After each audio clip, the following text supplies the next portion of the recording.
on a ce que les médias ont appelé des heurts ou des affrontements, qui sont en réalité une agression, en fait, des agressions violentes, des humiliations des fidèles palestiniens au sein de l'esplanade des mosquées et de la mosquée Al-Aqsa.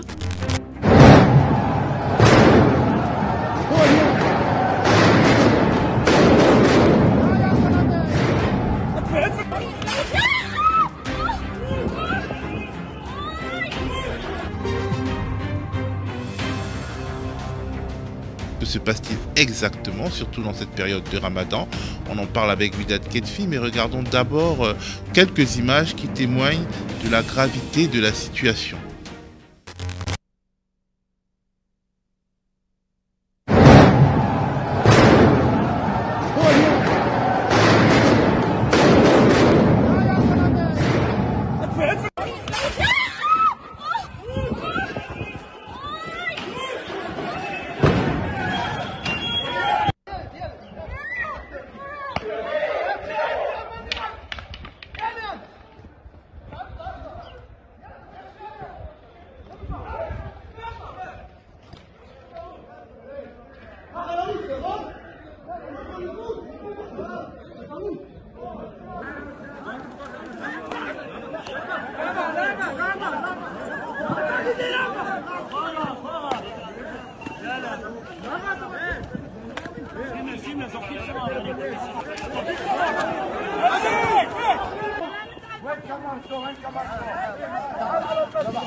Bonjour Widad et bienvenue sur le plateau du Média TV. Tu es journaliste indépendante et tu t'es particulièrement intéressée, entre autres questions, à cette crise structurelle de ce qu'on pourrait appeler le devenir palestinien. Ça fait plusieurs années que tu t'y intéresses. Alors, nous avons voulu te faire venir parce que même avant le premier tour, enfin même avant le second tour de la présidentielle, il y avait déjà beaucoup de choses qui se passaient là-bas et on n'en a pas eu l'occasion de forcément en parler.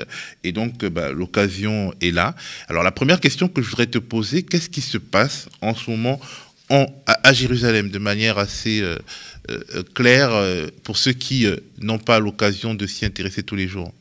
Alors déjà, je te remercie de m'avoir sollicité, de m'avoir invité. Alors, qu'est-ce qui se passe en ce moment, pour être un peu précis? On a ce que les médias ont appelé des heurts ou des affrontements, qui sont en réalité une agression, en fait, des agressions violentes, des humiliations des fidèles palestiniens au sein de l'esplanade des mosquées et de la mosquée Al-Aqsa, donc les images que vous avez passées. Donc ça rentre dans le processus en réalité d'humiliation de la part de l'armée israélienne. Là, en l'occurrence, il s'agit de policiers israéliens qui sont entrés dans l'enceinte de la mosquée, qui ont violemment repoussé, qui ont détruit en fait des parties de la mosquée qui est quand même une mosquée historique.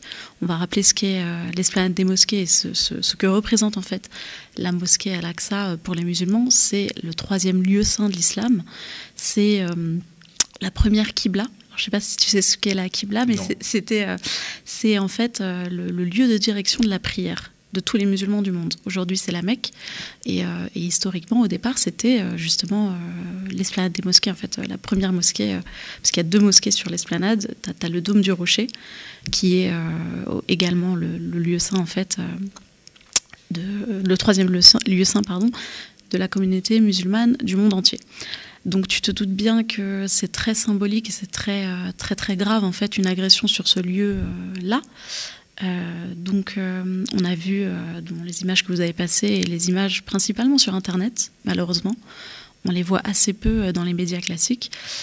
Donc on a vu ces images d'arrestation, de fidèles blessés, de fidèles frappés, de civils agressés, humiliés devant leurs enfants, exactement, des arrestations au sein même de la mosquée. Et donc ça a abouti sur près de 400 arrestations arbitraires, plus de 200 blessés. Et comme je te disais, destruction d'un lieu historique, donc qui devrait aussi quand même faire la une des médias. Mais alors pourquoi ces agressions? Quelle est la justification officielle de ces agressions? Alors, dans les éléments de langage qu'on va avoir de la part de la police israélienne, on va expliquer qu'il y a eu des heurts et qu'il y a eu des provocations de la part des Palestiniens. Donc il faut savoir que ce lieu, comme on l'a expliqué, qui est un lieu saint de l'islam, est également revendiqué par les Israéliens comme lieu saint de la communauté juive. Donc on a le mur des lamentations, qui est une des parties en fait de ce qu'ils appellent le mont du Temple. Et donc on a des problématiques par rapport à l'accès de ce lieu. Le statu quo aujourd'hui, c'est de dire que ce lieu qui est administré par la Jordanie mais qui est contrôlé par l'armée israélienne, ce lieu, l'esplanade des mosquées, est exclusif aux musulmans. Donc, un représentant israélien l'a répété hier en disant on ne va pas revenir sur ce statu quo, mais il est aussi revendiqué par des Israéliens qui aimeraient pouvoir également prier au-delà en fait, du mur des lamentations. Donc ce qui se passe en réalité, c'est on sait que ce lieu, c'est une poudrière en fait, que lorsqu'il est attaqué par l'armée israélienne, il est défendu par les Palestiniens. Donc c'est aussi, tu le disais dans ton introduction, en plein mois de Ramadan, on a cette agression, enfin ces affrontements, comme le terme un peu politiquement correct, c'est récurrent. C'est pas nouveau, c'est pas la première fois que ça arrive. Justement, l'année dernière déjà, ça avait eu lieu et c'était terminé en guerre à Gaza. C'est pour ça que les signaux qui nous viennent de Jérusalem sont inquiétants. Exactement. En fait, d'ailleurs, vous l'avez montré en fait dans vos images. On a eu les images à l'intérieur de Jérusalem et puis à la fin des bombardements à Gaza qui a eu lieu la semaine dernière. En général, c'est un peu comme ça que ça monte, c'est-à-dire qu'on attaque un lieu de culte qui est un lieu saint de l'islam, donc un lieu extrêmement important. Derrière, il y a des réponses. Parmi ces réponses, il y a l'envoi de roquettes et donc c'est une justification pour aller bombarder le seul lieu finalement où il n'y a pas de colonie israélienne. Donc en général, c'est un peu comme ça que ça marche, c'est-à-dire que c'est souvent les Palestiniens de Gaza qui sont punis pour tout ce qui se passe en fait en Palestine occupée, en Cisjordanie occupée. Ça rentre dans le cadre en fait d'une politique de colonisation.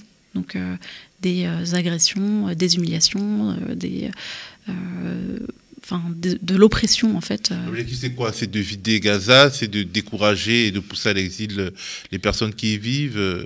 L'objectif par rapport à Jérusalem, oui.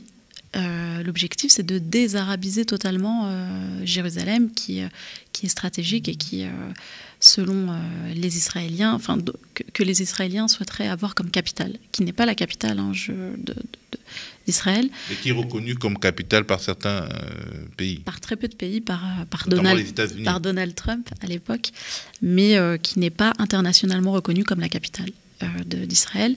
Et donc oui, effectivement, il y a cet objectif-là de désarabiser Jérusalem. C'est un peu compliqué d'expliquer de manière détaillée le contrôle qu'a Israël sur les différents territoires, mais en gros, le territoire de Jérusalem est censé être divisé en deux, donc Jérusalem-Est et palestinien, sauf qu'en réalité, il est totalement contrôlé par Israël, avec énormément de colonies qui sont illégales, qui sont d'ailleurs sur tout le territoire occupé. Et en fait, on avait vu l'année dernière, on avait essayé de l'expliquer, mais c'est pas tellement expliqué dans les médias. Toutes ces maisons en fait qui ont été attribuées à des Palestiniens et qui ont été réappropriées et accaparées par des Israéliens. Donc on essaye en fait de vraiment désarabiser. Je dis désarabiser, c'est un peu, c'est peut-être pas le terme approprié, mais en tout cas d'exiler de plus en plus en fait les réfugiés palestiniens hors des territoires. Parce qu'en fait finalement Jérusalem depuis des siècles et des siècles est un lieu saint des trois religions monothéistes et la question que les gens vont se poser, est-ce que c'est possible? Est-ce que c'est techniquement, disons, possible avec de la bonne foi que les différents cultes puissent y exercer leur pèlerinage et leur dévotion sans conflit? Parce qu'il y a quelques décennies, par exemple, il n'y avait pas ce type de conflit. C'est pas un conflit qui est naturel, qui est culturel, qui s'explique par les mœurs étranges des gens qui vivent là-bas. Alors c'est très important de rappeler que ce n'est pas un conflit confessionnel. C'est-à-dire qu'effectivement, Jérusalem, c'est le berceau des 3 religions. Donc on a plusieurs pèlerinages, à la fois chrétiens, juifs et musulmans. Mais il faut rappeler que ce n'est pas une guerre de religion. C'est une guerre de colonisation. Donc lorsqu'on répond, il faut vraiment répondre sur la question du droit international. Effectivement, il y a des personnes qui réclament un contrôle international de cette zone pour que puissent se faire dans le calme et la paix les pèlerinages.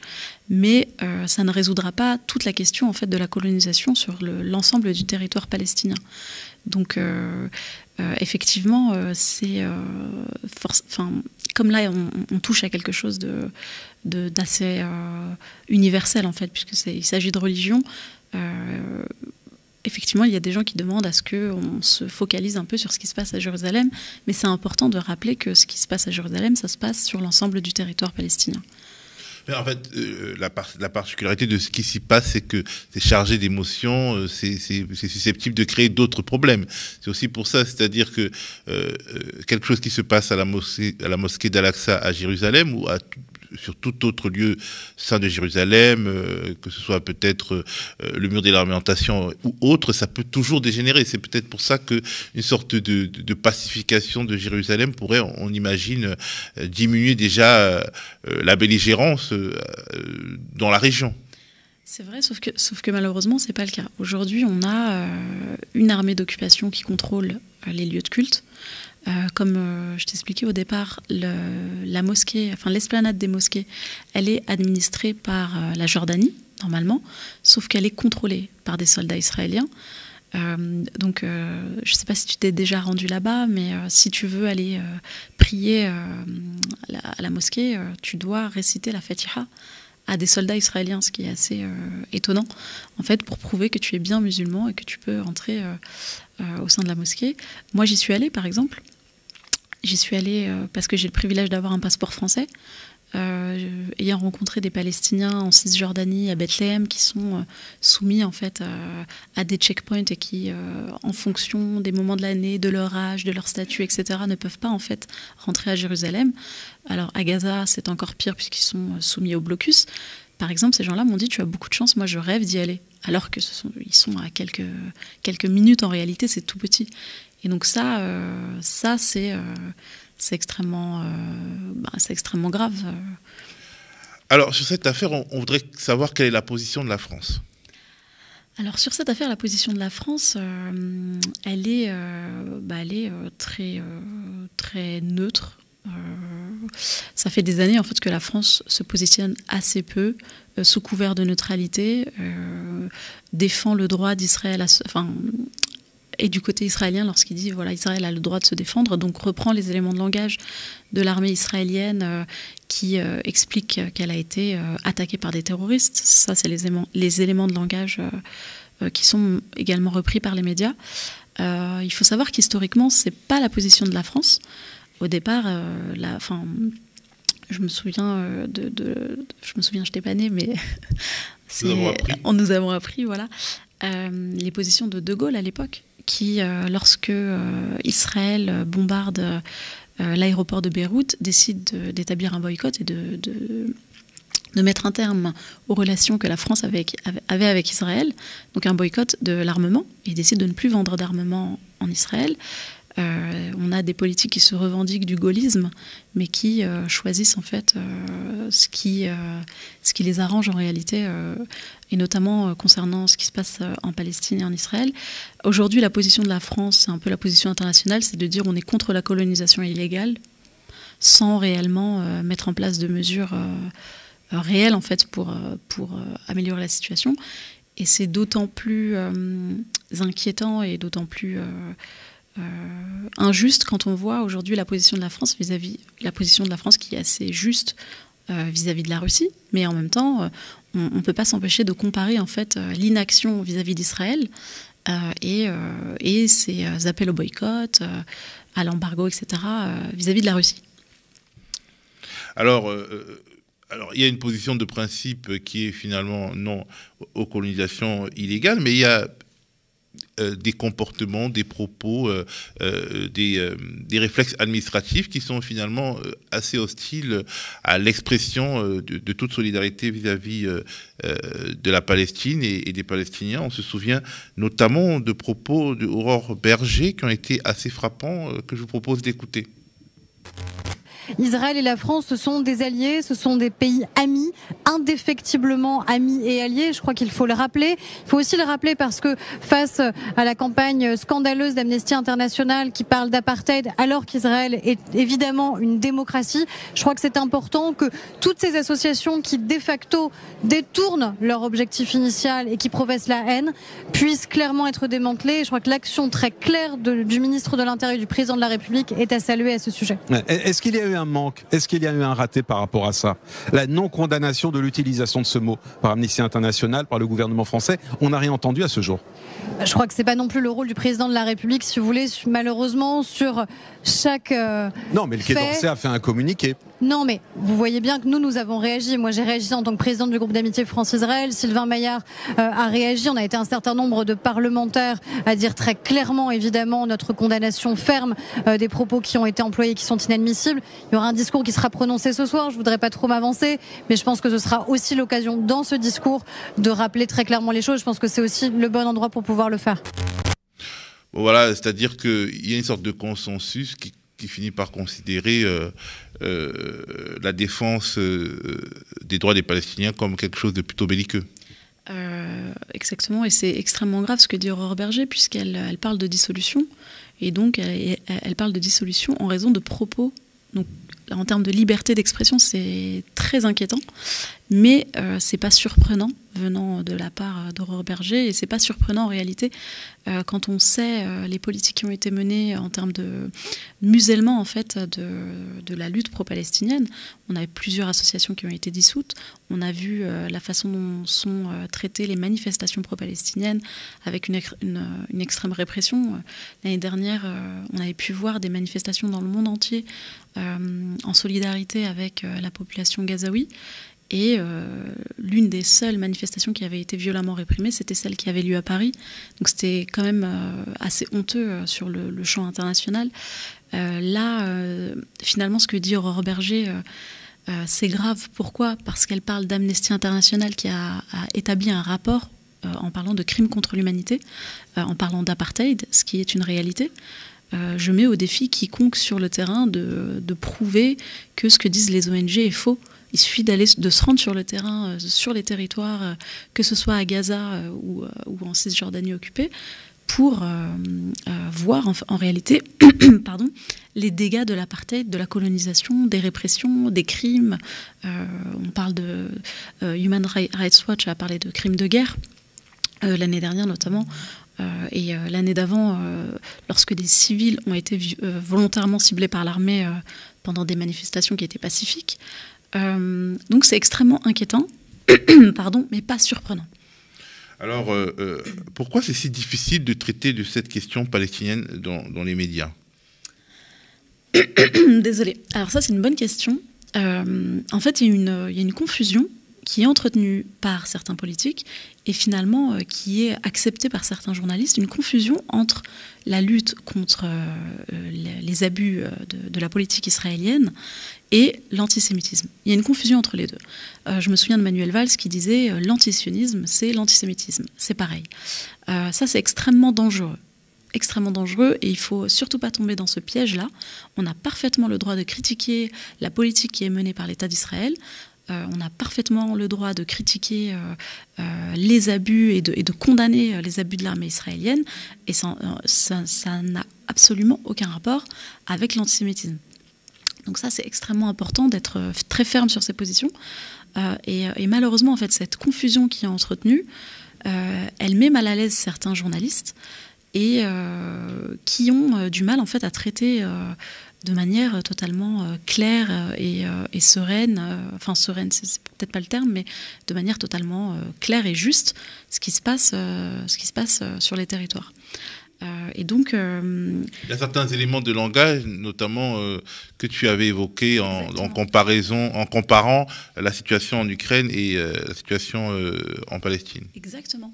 En fait, c'était encore plus frappant quand on a vu en fait le traitement médiatique de la guerre en Ukraine, qui à juste titre était qualifié de guerre. En ce qui concerne les guerres à Gaza, on parle souvent de conflits israélo-palestiniens, de heurts, d'affrontements. Donc on va user d'euphémismes pour un peu dénaturer les logiques extrêmement violentes de l'armée israélienne et pour mettre sur un plan d'égalité des logiques de résistance en fait civile. Pour mettre à égalité les logiques de résistance civile et de guerre militaire. Exactement. Et là on le voit par exemple, je prends un article par exemple de France 24 sur ce qui s'est passé sur l'esplanade des mosquées. Donc on parle de heurts, on parle de rétablir l'ordre de la part des forces israéliennes, on parle de mouvements islamistes armés qui ont fait une procession. Donc on va employer une terminologie extrêmement négative et violente vis-à-vis de la résistance palestinienne, ce qui n'est pas le cas vis-à-vis de la résistance armée ukrainienne, par exemple.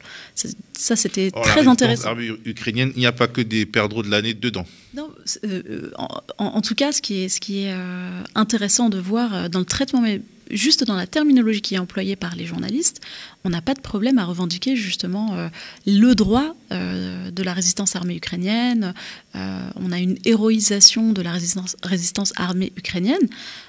Moi, je n'ai jamais vu ça en ce qui concerne la résistance palestinienne, pour le coup.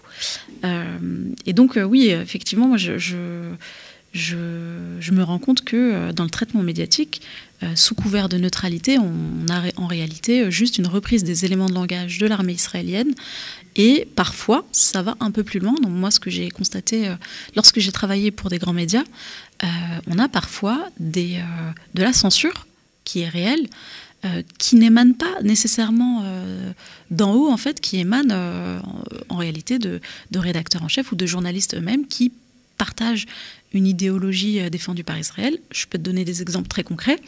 Lorsque je travaillais pour Canal+, pour le JT de Canal+, en 2014, il y avait un rédacteur en chef qui a censuré un sujet.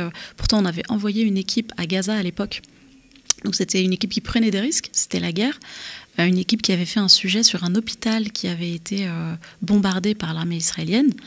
Donc c'était un reportage, on voyait l'hôpital complètement détruit, des témoignages, etc. Et lorsqu'on décide de passer ce sujet dans le JT, le rédacteur en chef nous dit non. Enfin, il dit à ma collègue chef d'édition, non, on ne va pas passer ce sujet. Et lorsqu'elle dit pourquoi, alors pour être très, très sincère, ça arrive parfois qu'on ne passe pas des sujets en question de temps. Donc on peut dire, on n'a pas le temps, on peut le passer demain. Il aurait pu dire ça si il était malin, entre guillemets. Mais non, il voulait vraiment exprimer en fait son idéologie. Il dit non, ils n'ont qu'à pas envoyer des roquettes sur Israël. Et ça, quand on est rédacteur en chef, soi-disant impartial et neutre, on ne peut pas décider de censurer un sujet au prétexte que des gens ont envoyé des roquettes. Enfin, je veux dire, c'est pas un argument ils ne sont pas les victimes qui ont envoyé des roquettes. Non, en plus. Mais ce que je veux dire, c'est qu'il le dit de manière totalement normale. Et à l'époque, en fait, ça m'avait tellement offusqué. J'avais écrit un article pour le Bondi Blog, puisque j'écrivais aussi à l'époque pour le Bondi Blog, en dénonçant en fait cette censure et cette réaction qui est extrêmement grave. Alors donc, est-ce qu'il y a quand même des lieux de liberté, des possibilités où l'espace se restreint Est-ce qu'on peut encore parler de la Palestine en France? Alors, on peut et on doit. Mais il faut être extrêmement vigilant sur les restrictions de liberté d'expression, puisqu'elles sont de plus en plus importantes en ce qui concerne justement ce sujet-là. On le voit notamment avec les tentatives d'interdiction de l'appel au boycott des produits israéliens. Alors là, on a vu que l'appel au boycott des produits russes, des artistes russes, était autorisé en France. Donc il faut revendiquer ce droit. On a le droit d'appeler au boycott de produits israéliens. Puisque on a des groupes qui expliquent que c'est également aussi par le boycott qu'on va réussir à équilibrer au moins le rapport de force international. Exactement. À pousser à la négociation. Exactement. C'était à peu près la logique à l'époque de l'apartheid en Afrique du Sud. Complètement. C'est complètement inspiré en fait des logiques de lutte contre l'apartheid en Afrique du Sud. Et du coup, ce qui est inquiétant, c'est qu'on voit ces logiques de restriction de la liberté d'expression en ce qui concerne ce sujet-là, cette thématique-là. On le voit avec les dissolutions de certaines organisations pro-palestiniennes, la répression de certaines manifestations, mais également en ce qui concerne, on en avait parlé dans une émission avec Nadia Lazouni sur le média, en ce qui concerne par exemple la charte des imams, ça a été très peu relevé, mais c'est extrêmement grave.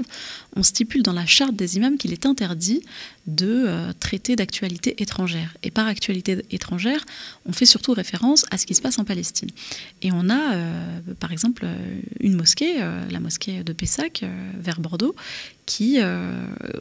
où on a reproché en fait de partager des sujets d'actualité sur la Palestine. Et ça, c'est extrêmement inquiétant en matière de liberté d'expression. Donc on essaye en fait de museler toute forme de communication autour de ce qui se passe en Palestine.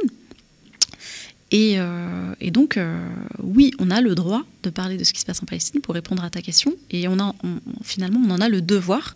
Mais malheureusement, ça se fait de moins en moins...